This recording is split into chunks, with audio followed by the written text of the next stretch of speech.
প্রভু যীশু ও মন্দ আত্মাদের রাজা। পরে লোকেরা মন্দ আত্মায় পাওয়া একজন লোককে যিশুর কাছে আনলো। লোকটি অন্ধ এবং বোবা ছিল। যিশু তাকে ভালো করলেন। একটি ব্যক্তি ছিল সেখানে এবং লোকটি ছিল অন্ধ এবং বোবা, এবং তিনি অন্ধ এবং বোবা ছিলেন এই কারণে যে তাকে মন্দ আত্মায় পেয়েছিল। এবং পরে বলছে যিশু তাকে কি করলেন? ভালো করলেন, সুস্থ করলেন। তাতে লোকটি কথা বলতে লাগলো, অর্থাৎ তিনি কথা বলতে পারছিলেন না, অর্থাৎ বোবা ছিলেন, এখন কথা বলছেন এবং দেখতেও পেল। তখন সব লোকের আশ্চর্য হয়ে বললেন, ইনি কি দাউদের সেই বংশধর? ফরিসিরা এই কথা শুনে বললেন, ও তো কেবল মন্দ আত্মাদের রাজা বেলজেবুলের সাহায্যে মন্দ আত্মা ছাড়ায়। ফরিসিরা সবসময়ের জন্য প্রভু যিশুকে কিভাবে আরো নিচু দেখানো যায় বা কিভাবে লোকদের কাছে আরো আনপপুলার করা যায়, কেননা লোকেরা তার কাছে ছুটছিল সুস্থতা হওয়ার জন্য, তার বাক্য শোনার জন্য।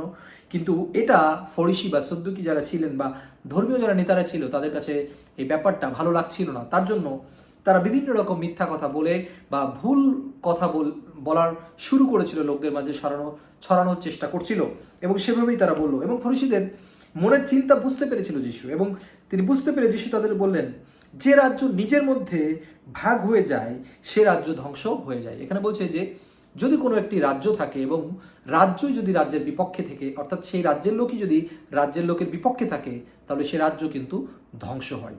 এবং তারপরে বলছে, আর যে শহর বা পরিবার নিজের মধ্যে ভাগ হয়ে যায় সেই শহর বা পরিবার টেকে না। যদি পরিবারের মধ্যে দুটো ভাগ হয়ে যায়, পরিবার কিন্তু টিকতে পারে না। সেটা হোক বাবা মার ক্ষেত্রে, সেটা হোক স্বামী স্ত্রীর ক্ষেত্রে, ভাই বোনের ক্ষেত্রে। এবং এটাই বলছে যে যখন দুটো ভাগ হয়ে যায়, দুটো আলাদা হয়ে যায়, তখন কিন্তু সেখানে কিন্তু আর টিকে থাকা সম্ভব হয় না। সেটা টেকে না, শহরও টেকে না, পরিবারও টেকে না, রাজ্যও টেকে না। আর শয়তান যদি শয়তানকেই বের করে দেয়, তবে সে তো নিজের মধ্যেই ভাগ হয়ে গেল, তাহলে তার রাজ্য কি করে টিকবে? সো এখানে প্রভু যীশু তাদেরকে বলছেন যে আমাকে তোমরা বলছো যে আমি শয়তানের মধ্য দিয়ে শয়তান তাড়াচ্ছি। হ্যাঁ, শয়তান কি শয়তানের বিপক্ষে যাবে? শয়তান কি শয়তানের বিপক্ষে কাজ করবে?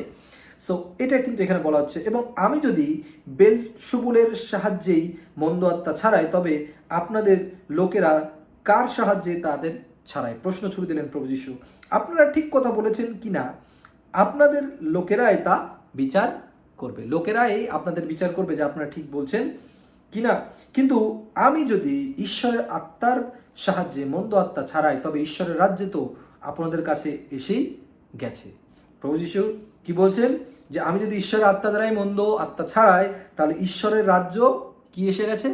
আপনাদের কাছে এসে গেছে। অর্থাৎ প্রভু যীশু যে স্বয়ং ঈশ্বর, তার কিন্তু তিনি ডিরেক্টলি না বললেও কিন্তু ইনডাইরেক্টলি সেটাই বলছেন, যদি আমরা বুঝতে পারি। কি বলছে? যদি আমি ঈশ্বরের আত্মা দ্বারাই মন্দ আত্মা ছাড়াই, তবে ঈশ্বরের রাজ্য কি হচ্ছে? তো আপনাদের কাছে এসে গেছে। ঈশ্বরের রাজ্য হচ্ছেন সেই প্রভু যীশু খ্রিস্ট, অর্থাৎ প্রভু যীশু সেই ঈশ্বর। এবং এখানে বলছে যে লোকের দেহে বল আছে, তাকে প্রথমে বেঁধে না রাখলে কেউ কি তার ঘরে ঢুকে জিনিসপত্র লুট করতে পারে? বাঁধলে পরেই সে তা পারবে। এবং যেই জায়গায় কোনো ডাকাতি হোক বা চুরি হোক, যাই কিছু করা হোক না কেন, যে সব থেকে শক্তিশালী থাকে তাকে কিন্তু আগে বাধা দেওয়া হয় বা আটকিয়ে দেওয়ার চেষ্টা করা হয়। ঠিক এখানেই সেটাই বলছে। এবং যদি কেউ আমার পক্ষে না থাকে, তবে সে আমার বিপক্ষে। যে কেউ প্রভু যিশুর পক্ষে নয়, সে প্রভু যিশুর বিপক্ষে। এবার কথা হলো, আপনি কার পক্ষে রয়েছেন? আপনি কার পক্ষে কাজ করছেন? That is important. সো যদি আপনি প্রভুর পক্ষে কাজ করছেন, ভালো কথা। যদি প্রভুর পক্ষে আপনি কাজ না করে থাকেন, তাহলে কিন্তু আপনার যা কিছু কাজ বা আপনার জীবনের লাইফস্টাইল বা যা কিছুই আপনি করছেন না কেন, তা কিন্তু প্রভুর বিপক্ষে যাচ্ছে। যে আমার সঙ্গে কুড়ায় না, সে ছড়ায় না। যে প্রভুর সাথে কুড়ায় না, সে ছড়ায় না।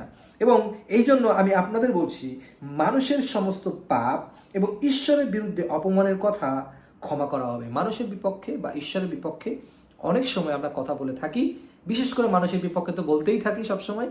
অনেক রকম অভ্যাস আমাদের রয়েছে এবং বলতে পারলেই ভালো লাগে এমন একটা ব্যাপার।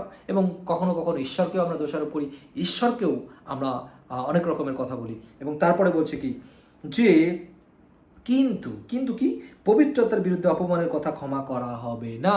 পবিত্রতার বিপক্ষে যদি আমরা অপমানজনক কথা বলি, পবিত্রতার বিপক্ষে যদি আমরা কথা বলি, তাহলে সেই ক্ষমা হবে না। মনুষ্যপুত্রের বিরুদ্ধে কেউ কোনো কথা বললে তাকে ক্ষমা করা হবে, প্রভু যিশুর বিপক্ষেও যদি কেউ কথা বলে থাকে তাকে ক্ষমা করা হবে, কিন্তু পবিত্র আত্মার বিরুদ্ধে কথা বললে তাকে ক্ষমা করা হবে না।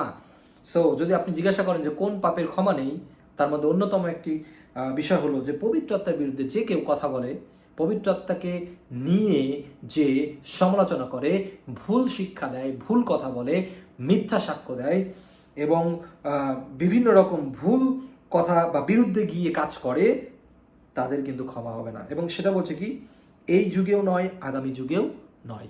তাই সতর্ক হতে হবে। এখানে আমরা যে বিষয়টি শিখছি যে প্রথমে প্রভু একজন অন্ধ এবং বোবা যিনি ব্যক্তি ছিলেন তাকে সুস্থ করলেন। দ্বিতীয়, তিনি বোঝালেন যে তিনি সেই ঈশ্বরের শক্তিতে, তিনি সেই ঈশ্বরের সন্তান এবং তিনি উপর থেকে এসেছেন এবং তিনি সেই পুত্র ঈশ্বর যার মধ্য দিয়ে আমরা তার রাজ্য দেখতে পাই। এবং পরবর্তীতে আমরা দেখলাম যে তার পক্ষে যে থাকে না, তার বিপক্ষে সে থাকে। তাই আমাদের যেন প্রভুর পক্ষে আমরা কাজ করি, যেখানে যে পরিস্থিতি থাকুক না কেন, আপনি যেভাবেই করুন না কেন, অল্প বেশি সেটা বড় কথা নয়, প্রভুর পক্ষে থাকুন এবং যারা প্রভুর পক্ষে কাজ করছে তাদেরকেও সাপোর্ট করুন বা তাদের জন্য প্রার্থনা করুন। তাহলে দেখবেন আপনিও প্রভুর দলের লোক হয়ে থাকবেন। এবং শেষ যে কথা বলছে যে পবিত্র আত্মার বিপক্ষে যেন আমরা কোনো অবস্থাতেই কথা না বলি, তাহলে কিন্তু আমাদের একালে বা ওকালে, যে কোনো কালেই হোক না কেন, ইহকালেও আমাদের কিন্তু ক্ষমা হবে না। তাই আমরা সেজন্য সতর্ক থাকি। ঈশ্বর তার নিজ বাক্যে আশীর্বাদ করুক সকলকে। জয় যিশু।